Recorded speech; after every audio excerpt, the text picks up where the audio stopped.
So you've dived into plug-in solar and you're interested in getting a battery, soaking up excess power, and you want to chip away at your bills when the sun has gone down. This video is going to show you the DJI Power 2000, how it can be used to soak up any excess, how it all works, and how AC grid type batteries function. Let's discuss the actual battery itself. The DJI Power 2000 is a portable power station that has a 2 kilowatt hour battery.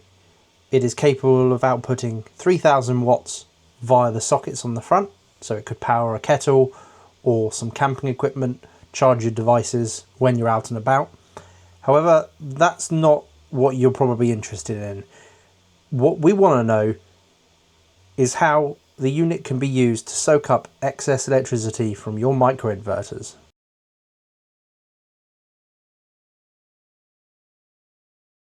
There's no direct connection between the microinverter outside and downstairs and the battery, which I have upstairs and indoors. The only thing that they share is that they're both plugged into my house. They're entirely separate systems. So how does it know where the excess solar is, and how does it know how to stop it from leaving your house?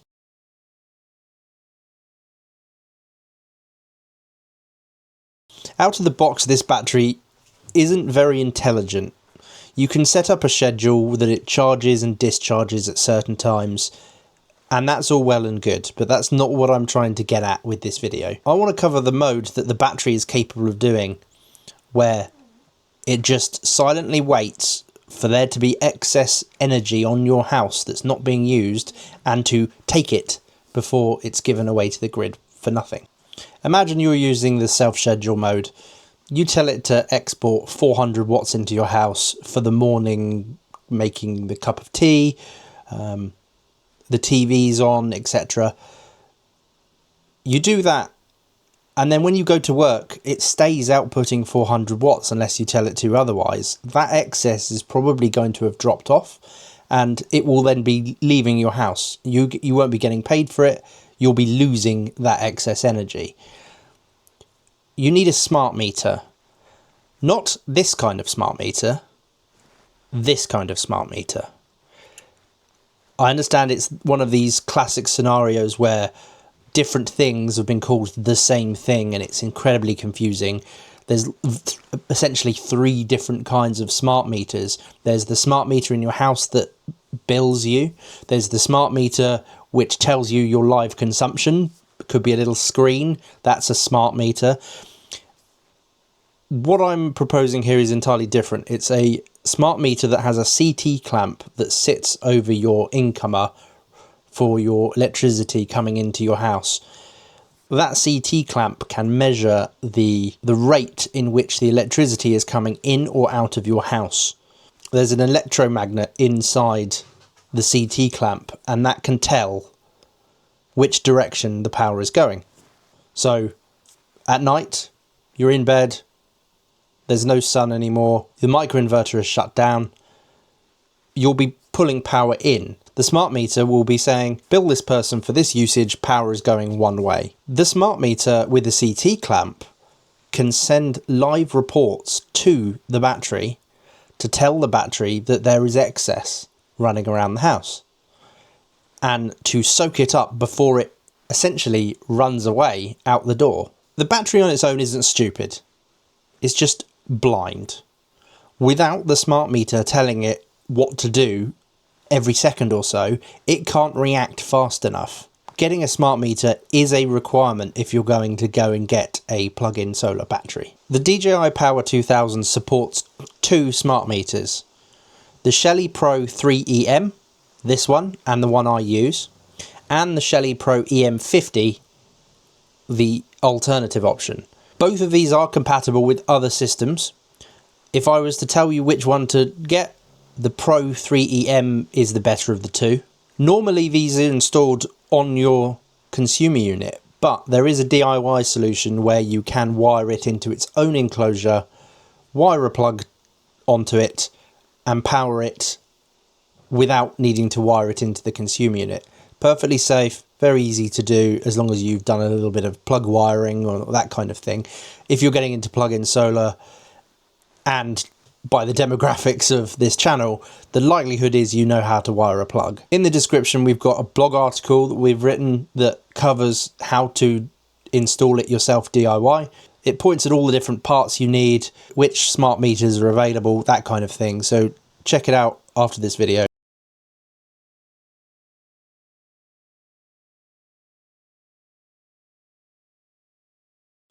So now, with the smart meter set up and configured in the DJI app, it's silently sat there waiting for there to be excess solar.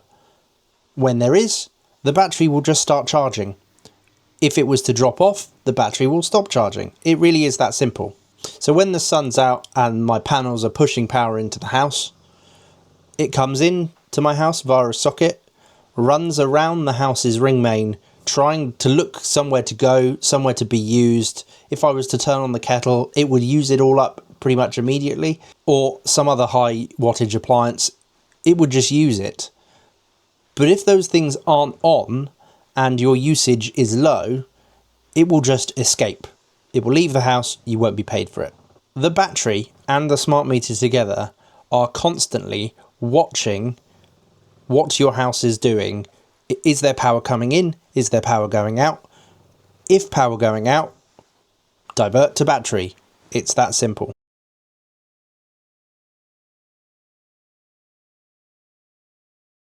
This is something that is often called zero export, zero feed in, or load following.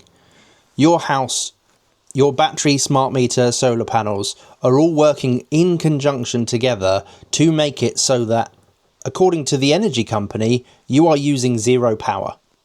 The other, even more important thing is the battery works the other way too.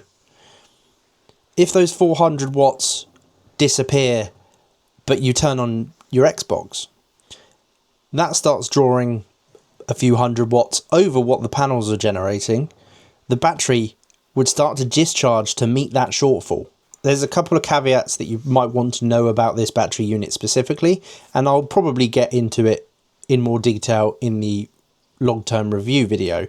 But if you were to purchase this unit, when using it in grid-tied mode, you cannot plug something into the front of it and power the device pass-through.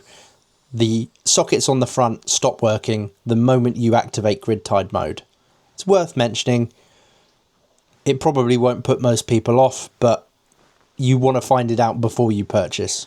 This battery unit is capable of charging directly from solar as well, but it requires external devices, external dongles.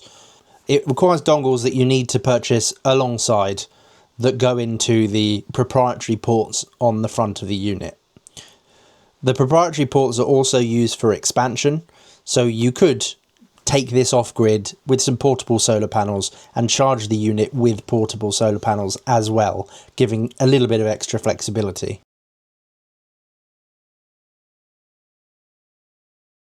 It's probably worth mentioning the regulations. With plug-in solar being legalised on the 27th of August, it doesn't cover batteries. Now, this battery unit has been on sale in the UK for, I think, about 2 years now. The thing that plugging it in on its own is allowed.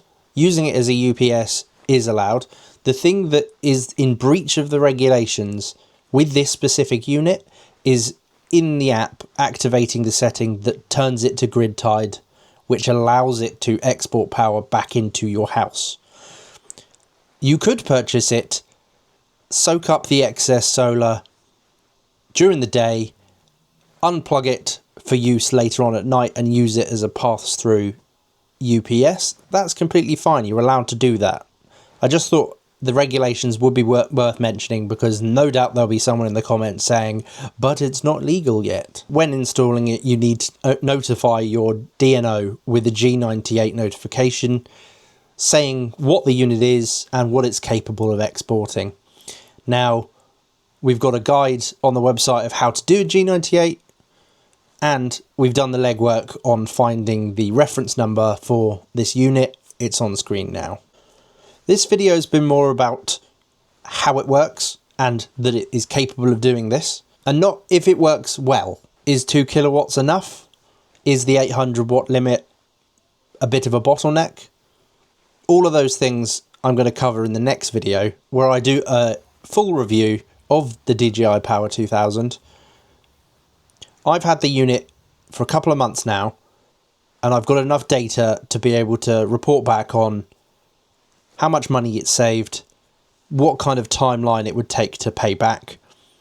And crucially, I've missed out another really important thing, which I'm going to be covering in my next video, and that's arbitrage. Charging the unit up at night, using it during the day, using time of use tariffs to cheaply offset some of your usage. If anyone's got any questions, I'm pretty active in the comments. I try to reply to everybody, so please don't hesitate to ask or get in contact through the website. This unit is available on Amazon, and if you were to use our link in the description, we would get a bit of a kickback if you were to go purchase it through there. If you haven't already, please make sure to like and subscribe, and make sure you've hit the bell icon just in case you were to miss any of our future videos.